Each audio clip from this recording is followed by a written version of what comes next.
आज दुनिया नए स्थानों को, नए कल्चर को, नई चीजों को देखना चाहती है, समझना चाहती है, जुड़ना चाहती है। लोग कुछ दशक पहले की विरासत देखकर आंखें चौड़ी करती लेते हैं। उनको कभी कभी लगता है अच्छा है, लेकिन जब भारत में आते हैं और यहां हर कोने में, हर पत्थर पे हजारों साल पुरानी यादें वहां पर समाहित हुई देखते हैं। हजारों साल पुरानी इन महान परंपरा दुनिया जब देखती है तो वो चकाचौंध उनके मन को प्रभावित कर देती है। इसलिए आज ये समय की मांग है कि भारत अपनी विरासत को ज्यादा से ज्यादा और तेजी के साथ संरक्षित करे, वहां आधुनिक सुविधाएं बढ़ाए। और हम ये पूरे देश में देख रहे हैं कि बीते वर्षों में जिन भी तीर्थ स्थलों को आधुनिक सुविधाओं से जोड़ा गया, वहां यात्रियों की संख्या, पर्यटकों की संख्या अनेक गुना बढ़ गई है। इसका सीधा लाभ वहां रहने वाले आसपास के गांव के लोग, आसपास के जिले के लोग, उनको इनका बहुत बड़ा लाभ होता है। मैं बाबा धाम के आप लोगों को बाबा विश्वनाथ की नगरी काशी का एक उदाहरण देना चाहता हूं। जब से काशी में विकास ने गति पकड़ी है, काशी विश्वनाथ परिषद का सुंदरीकरण हुआ है, बनारस आने वाले श्रद्धालुओं की संख्या में कई गुना बढ़ोतरी हुई है। 3 साल पहले की तुलना में इस साल वाराणसी में अभी तक 3 गुना अधिक यात्री आए हैं। इस वृद्धि के चलते होटल वाले हो, ढाबे वाले हो, नाव वाले हो, ऑटो रिक्शा वाले हो, फूल पौधे बेचने वाले हो, पूजा का सामान बेचने वाले हो, इतना ही नहीं, चाय बेचने वालों को भी बहुत फायदा हो रहा है। उनका कारोबार बहुत बड़ा है। वहां जो हस्तशिल्प का काम होता है, कारीगर बुनकर जो सामान बनाते हैं, उसकी बिक्री भी बहुत ज्यादा बढ़ी है। साथियों, ऐसा ही प्रभाव हम केदारनाथ धाम में भी देख रहे हैं। जब वहां पुनर्निर्माण नहीं हुआ था, जब वहां सुविधाएं नहीं बढ़ी थी, तो कपाट खुलने की शुरुआती 2 महीने में एवरेज 2-2.5 लाख यात्री आते थे।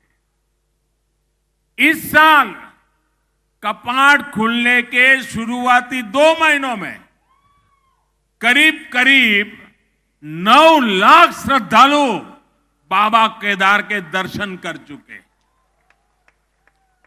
ऐसा ही एक उदाहरण आपको पता होगा, गुजरात में मां नर्मदा के तट पर सरदार वल्लभ भाई पटेल की विश्व की सबसे ऊंची प्रतिमा बनी है, स्टैच्यू ऑफ यूनिटी। उस जगह पर जाने के, उसके निर्माण के कारण, और वो पूरा क्षेत्र मेरे आदिवासी भाई बहनों का क्षेत्र है, वहां हमारे आदिवासी भाई बहन की रोजी रोटी कमाते हैं। स्टैच्यू ऑफ यूनिटी बनने के बाद लाखों की तादाद में यहां लोग आते हैं, और ये टूरिस्ट वहां पर होटल, वहां के ढाबों में हैंडीक्राफ्ट के सामान खरीदना, सैकड़ों करोड़ रुपए भी खर्च करते हैं।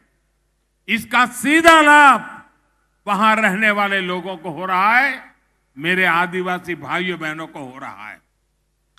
यानी जब पर्यटन बढ़ता है तो इसका फायदा गरीब को होता है, आदिवासी को होता है, दलित, वंचित, पिछड़े को होता है।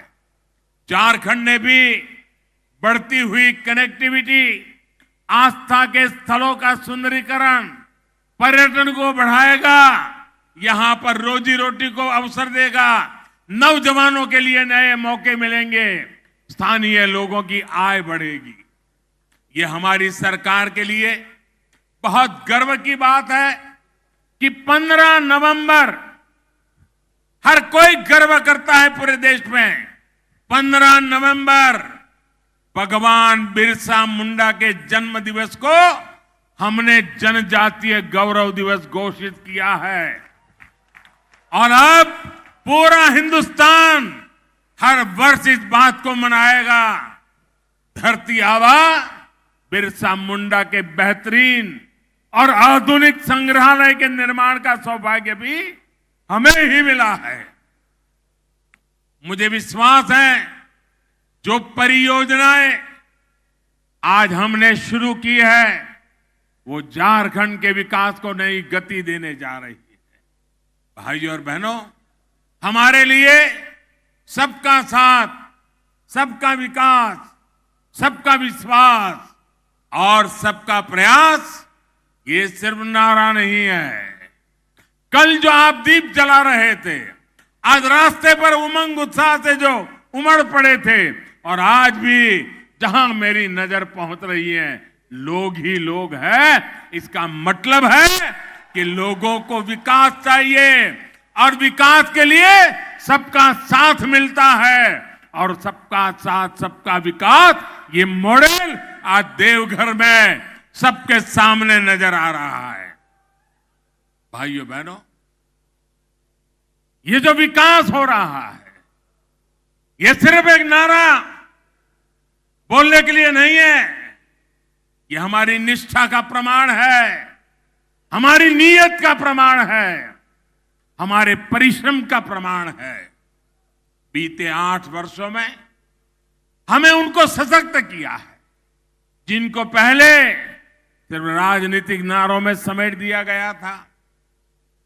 वो गरीब, वो आदिवासी, वो दलित, वो पिछड़ा, वो हमारी बहनें, बेटियों, जिनका नंबर हमेशा सबसे अंत में आता था, वो आज हमारी सरकार के लिए पहली पंक्ति में है, हमारी प्राथमिकताओं में पहले पायदान पर है। वो क्षेत्र जो विकास की दौड़ में पीछे रह गए, हम उनको आगे लाने के लिए दिन रात मेहनत कर रहे हैं। साथियों, आज बाबा धाम में मैं आपसे एक सवाल करना चाहता हूं। आप मुझे जवाब देने की जरूरत नहीं है, कि मन में सोचिए। आज जो काम हो रहे हैं, देश यही है, लोग यही है, दफ्तर वही है, अफसर वही है, तो क्या पहले होने चाहिए थे कि नहीं होने चाहिए थे? ये काम पहले होने चाहिए थे कि नहीं होने चाहिए थे? कौन रोकता था उनको? भाइयों बहनों, इसका एक बड़ा कारण था। सरकारें कुछ होती हैं जिसके दिल में सेवा भाव नहीं, सत्ता भाव भर जाता है।